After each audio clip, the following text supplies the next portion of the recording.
What's good, it's your boy, and I'm back with another banging video. And today I got the gang with me. Akila Mac. And I got my boy Jay in the cut. Make sure y'all subscribing to her channel, you know what I'm saying? Subscribe. Akila Mac, I'm gonna drop it down in the description. Today, hey, we do a little something different with this one. We got how racist is Donald Trump towards black Americans. You know what I'm saying?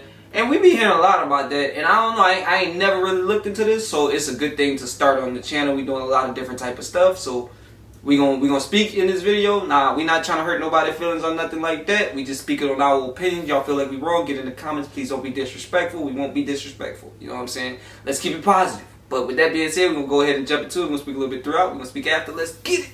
It is beyond dispute, right? Water is wet, sky is blue. Donald Trump is a card-carrying, bona fide racist, right? He said it straight The up. President of the United States is a racist. His own words leave absolutely no doubt about that. What he is saying is not racially charged. It is flat out racist. And this, of course, makes his supporters racist, right? But for people who look Why like he me, smiling so much when he other said it, though? minorities, women who have been, well, let's just leave this to race. This president has said and done so many insensitive and bigoted and racist things that if you support him, people like me want to understand why you ignored so much. You know, to just be grossly generalistic, you could put half of Trump's supporters into what I call the basket of deplorables. Right? The racist, sexist, homophobic, xenophobic, Islamophobic, you name it. But black unemployment, historical lows. I think the economy is doing absolutely great, and it's particularly reaching into populations that heretofore have had very bad problems in terms of jobs, employment, and the opportunities that come with full employment. So African American unemployment is at its lowest level. I give President Trump, and I've said this before on Squawk Box, I give President a lot of credit for moving the economy in a positive direction that's benefiting a large number of Americans. Okay, let me stop you.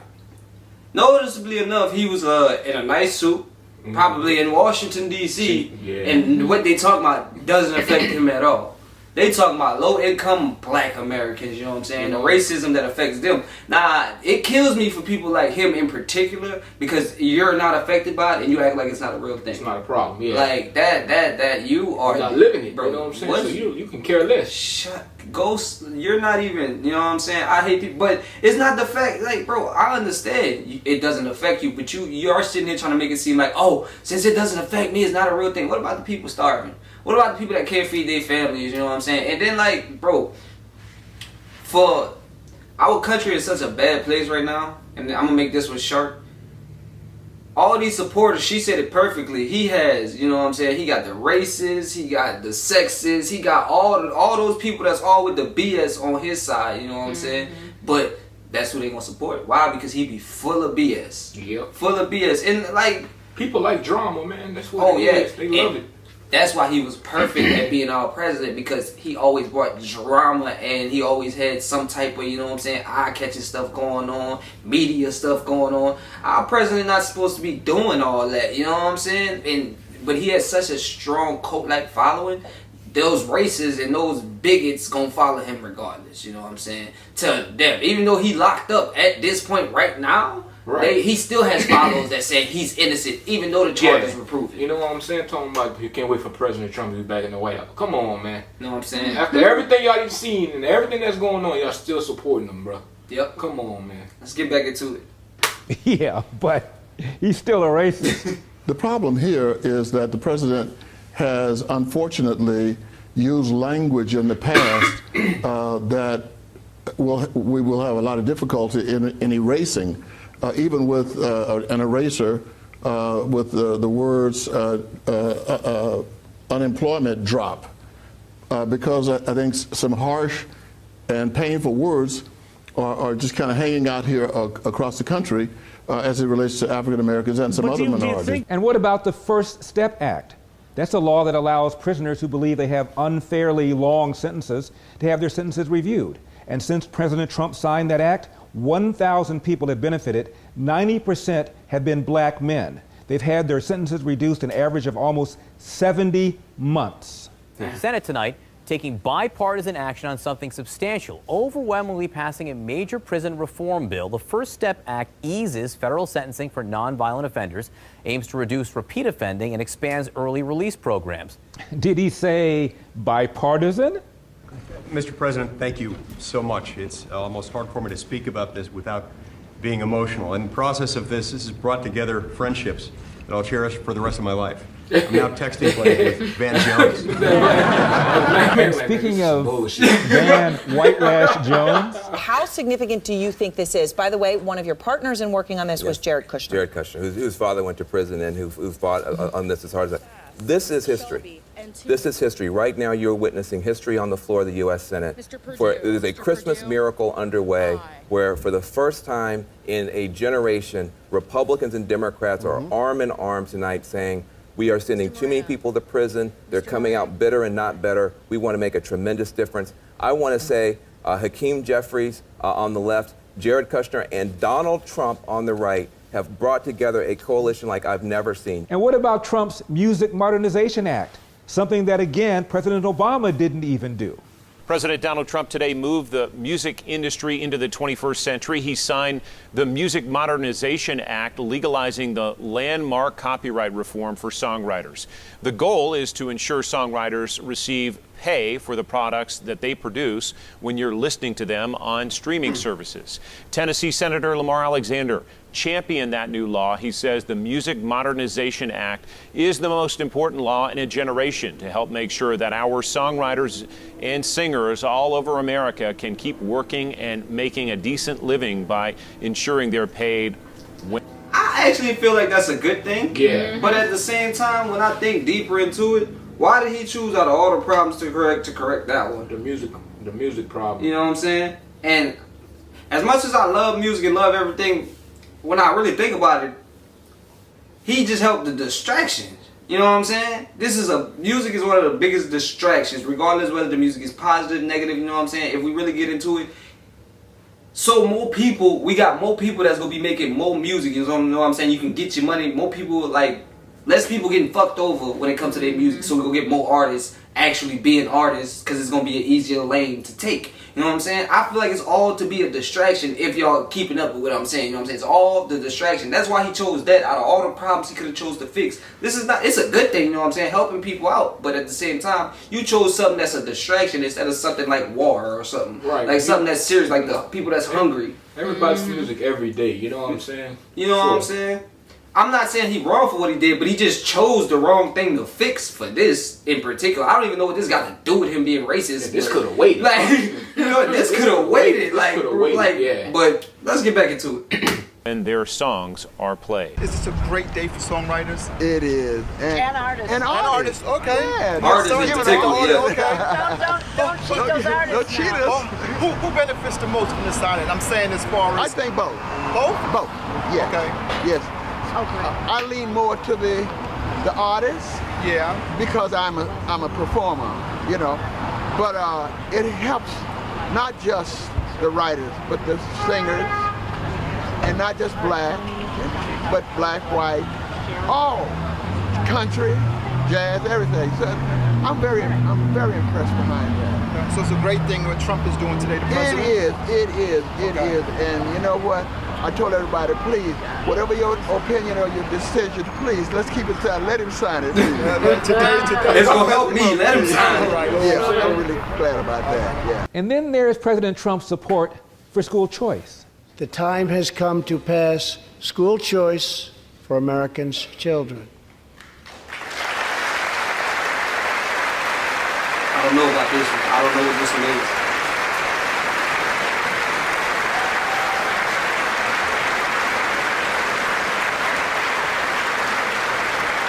So on the campaign trail, Trump didn't talk much about K-12 policy, but when he did, he talked about school choice. And Betsy DeVos is a longtime school choice advocate.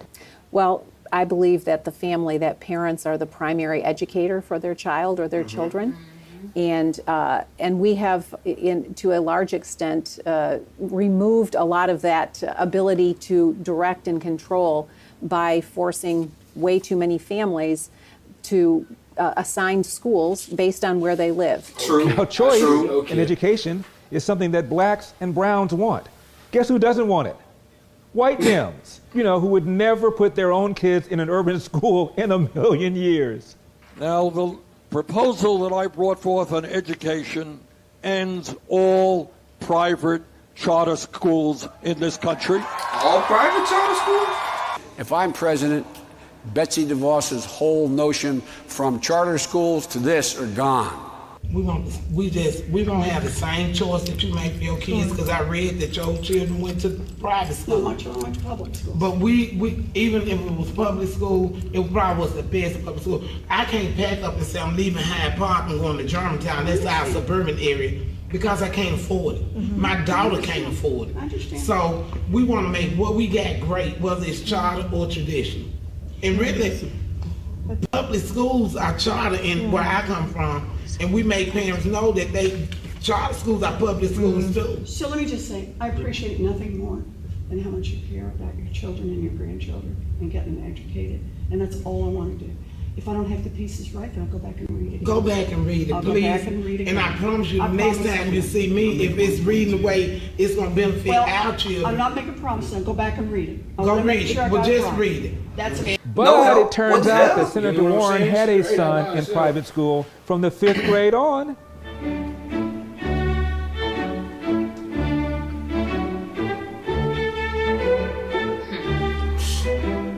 Most of the private schools. Lies. The lies they tell. Straight private schools. But let's move on. What about illegal immigration? And what does that have to do with blacks? Now we must implement an immigration system that will allow our citizens to prosper for generations to come. Today we are presenting a clear contrast. Democrats are proposing open borders, lower wages, and frankly, lawless chaos. We are proposing an immigration plan that puts the jobs, wages, and safety of American workers first. A steady stream of people showing up at the building behind me. We're told 150 applicants in the first 3 hours of this job fair, with about 30 minutes left to go. Cook Foods has not said how many people they're looking to hire, but the folks that we spoke with said they're definitely ready to go to work. Cook is just one of several chicken processing companies to get raided by ICE agents last week, with 680 workers detained for possible immigration violations. Peter Kirsanow is a friend I've known some 40 years. He's a longtime member of the U.S. Civil Rights Commission. So basically what I just understood was they arrested more than half of they staff. Yeah. And now they hiring more people. That's messed up. But people got families to feed too. And then, let's go back to that school system part just a second, right quick, and we'll jump back into it. The school system part, the black woman was so adamant about what she was talking about. She worried about the next generation for her children, and the white woman also was. But it's because of the status quo. We got to start here, and they start there. So how do we ever get to this point to where, we could try to even it out if we always starting here, at the bottom? That's all. We're not even asking for equality. We just asking for maybe at least being close to the same starting position. You know what I'm saying? And there's no way possible that they want us to feel equal. And You know what I'm she saying? sat there and lied. Like, come on, you supposed to represent the people. You here lying? One more thing, it's not every Caucasian person. I don't want because I know it's gonna be Caucasian people watching the video. It's not everybody. I love, I got friends, that's Caucasian. Right. It's just certain people, and you can't neglect that. I can understand there's gonna be some people in the comment don't like some of the things we say, but it's some things not gonna be liked. But they have to be said, you know what I'm saying? It is what it is. That's why we're doing these type of videos now. I can't believe she lied. Right, but they will lie in your face and smile, and then make you feel like they're trying to help you. You know what I'm saying? Why would you try to shut down school of choice? I don't get that. You know what I'm saying? Because they want because the whole thing was about what Trump did was he was like, okay, even if you live on this side of town, you can go to school over here. You know what I'm saying? I can appreciate that, but when you talking about you're gonna take all that out, that messes up everything. The school curriculum already hard as it is. Because the school curriculum is totally different now. So what if you live in a rundown area where all the schools just messed up and the curriculum is all off and the scores are just horrible and you don't want your child to go to that school? You know what I'm saying? There's nothing you can do about that now because of y'all. You know what I'm saying? And the people that are affected are the low income people, not the other people. And then who's mostly low income people? The blacks. That's it. Let's get back into it. Professor Briggs testified before the Civil Rights Commission. We had a whole host of people testifying before the Civil Rights Commission. The one cohort, the one demographic in the United States of America most harmed, most palpably harmed by illegal immigration are black Americans. And politicians, open borders politicians know this. They know this because there have been numerous hearings before Congress on this. I've testified in a number of these hearings. George Borjas has testified in a number of these hearings. Stephen Camarada has testified, and we've presented all of this evidence, all of this data, that the pernicious effect of illegal immigration, of open borders, has had on black Americans in terms of employment. Nearly 1 million fewer blacks work today because of the competition from illegal immigration than otherwise would be the case if we had a secure border. And it also depresses wage rates by a tune of $1,800 a year. George Borjas estimates that the depressive effects of illegal immigration on wages is anywhere from $99 billion to $118 billion annually, cumulatively, but it has the most significant effect on the black community. And did I mention Trump's expansion of so-called enterprise zones that will benefit the inner city? It's a big day. Yes, sir. Thank you. In a few moments, I will sign an executive order launching a new White House opportunity. This is a very big thing that Tim and I and everybody have been working on for a long time. And Revitalization Council. This council will coordinate efforts across the entire federal government to deliver jobs, investment, and growth to the communities that need it the most. And then there's the commutation of the sentence of Alice Johnson. Blatantly a long lying, sentence for though. a non-violent drug offense. And the pardoning of Jack Johnson, the first black heavyweight champion who was busted for a crime involving the transportation of a woman across state lines for purposes of sex. It was a BS charge just designed to nail him. And President Trump, once again, did something Obama did not do, and that is to pardon Jack Johnson. Wait, that seemed like some good stuff. A great-grandmother gets a second chance at freedom after President Trump commutes her life sentence. Alice Marie Johnson served 21 years for a nonviolent first-time drug charge, but a serious charge of drug trafficking and money laundering. Her story caught the eye of Kim Kardashian West, who made a personal plea for the release to President Trump last week. Johnson shared an emotional reunion with her family after walking out of an Alabama prison yesterday. Kim Kardashian? They are the folks who had been lobbying for this pardon for years now. Johnson was the first African-American heavyweight champ. That's inspirational, man. And in what was seen by many as a racial injustice, Johnson was convicted of a crime back in 1913. That crime was transporting a white woman across state lines. He died in 1946. Senator John McCain, former Senate Majority Leader Harry Reid had also been pushing Johnson's case for years. But again, President Trump has posthumously pardoned Jack Johnson. And did I... 2 seconds. That's dumb as hell. Why the hell we gonna pardon him now? He's dead. Yeah. What? I was thinking, oh, he did something good. Yeah, that's just for clout, in my opinion. It don't even make sense. You know no, bro. The stuff he's doing, and half of the stuff he's doing, he's saying he's doing for the black people, they're blatantly lying. They're showing us in the video right after it that he's lying. You know what I'm saying? That's crazy how our politicians, our government just lie to our face, and they'll do it and smile. And guess what? They make their own rates, their own salaries. You know what I'm saying? So guess what? They give themselves 2, 3, maybe 3 raises a year, while we can't get one. You know what I'm saying? And it's our taxes that they paying themselves with. But let's get back into it. Mentioned that Trump is up spending on historically black colleges and universities by 14%. Education has the power to uplift. It has the power to transform, and perhaps most important, education has the power to create greater equality and justice in our lives. That's why today I'm thrilled to be signing an executive order to recognize the importance of historically black college and universities. Very important. They have played such an important role in achieving progress for African Americans and in our nation's march for justice. HBCUs have been really pillars of the African American community for more than 150 years. Amazing job. And a grand and enduring symbol of America at its absolute best. And I congratulate you all to say that. Finally, a word or two about President Trump's support for law enforcement. Now, what does that have to do with black and brown people living in the inner city? Well, consider the Ferguson effect. That is what happens when officers are falsely accused of racism, as happened after Ferguson. Cops pulled back and crime went up. And guess who got disproportionately hurt by that crime? Black and brown people.